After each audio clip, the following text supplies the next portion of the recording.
મારું ભાવેણા ચેનલમાં આપનું હાર્દિક સ્વાગત છે। આજના તાજા સમાચાર છે। અમરેલી જિલ્લાના રાજુલા તાલુકાના કોટડી ગામે ચોમાસું શરૂ થતાં જ ગ્રામજનની તંત્રની લાપરવાહીથી પરેશાન। રાજુલા તાલુકાના કોટડી ગામમાં આજ રોજ ગામ વચ્ચેથી પસાર થતી નદીમાં વિપુલ પ્રમાણમાં પાણી વહેતા ગામથી નવા પ્લોટ વિસ્તારમાં આવવા જવાનો રસ્તો બંધ થયો હતો, જેથી સ્કૂલેથી આવતા વિદ્યાર્થીઓ અટવાયા હતા।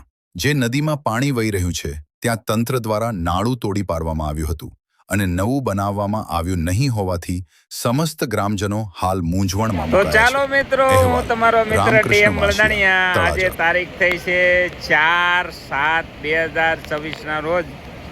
આજે કોટડી ગામમાં એટલો વરસાદ પડ્યો છે કે અમારે જો આ બે ગામ પ્લોટ વિસ્તાર ને જૂનું ગામ બે સંપર્ક વિહોણા થઈ ગયા છે। એનું કારણ છે કે આ નાળું અમારે મંજૂર થયું છે, બીજા ત્રીજા મહિનામાં ટેન્ડર મંજૂર થઈ ગયું, એના ખાતમુહૂર્ત થઈ ગયા, પણ એને કામનું મુહૂર્ત આવ્યું બરોબર જેઠ મહિનામાં।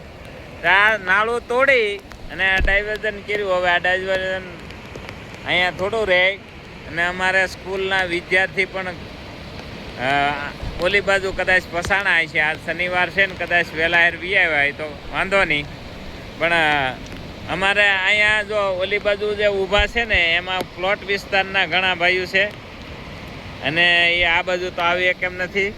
અને અહીંયા અમારે જૂના ગામના વિસ્તારના ભાઈઓ છે, જો અહીંયા વાટ જોઈને બેઠા છે કે પાણી ઉતરે તો જાય તો એવું છે। તો આવી ખરેખર આ તંત્રને કોઈ કહેવાવાળું જ નથી, એને મનમાની ખૂબ કરે છે। અને જો આ ડાયવર્ઝન વારંવાર આવું થાય તો અમારે છોકરાઓને ભણવા કેમ જવું અને અમારે શાક બકાલું લેવા કેમ જવું, કોઈને ધંધે કેમ જવું। તો આવી અમારી કોટડી ગામની દિશા છે। જો તમને દયા આવે તો આ વિડીયો ક્યાંક આગળ મોકલજો નહીં, હારખુંથી ડાયવર્ઝન કરે અને તો સારું। તો ચાલો મિત્રો, બધા મિત્રોને ડીએમ મળદાણીયાના જય કોટેશ્વર, જય દ્વારકાધીશ, એવું છે। હા, જય કોટેશ્વર।